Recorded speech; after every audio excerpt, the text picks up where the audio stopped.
نتيجة عطل طارئ على قسطل 1400 ملم قرب جسر العوارض بمدينة حلب، تم قطع المياه عن الأحياء الغربية التي تتغذى بمياه الشرب هذا اليوم، على أن يتم إعادة الضخ فور الانتهاء من الإصلاح.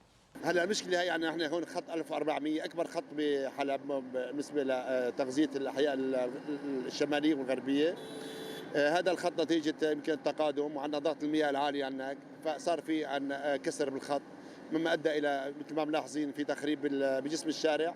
وحاليا نحن نعمل بكل طاقتنا، استنفرنا كافه العاملين في المؤسسه والاليات لاعاده الخط الى ما كانت عليه باسرع وقت ممكن.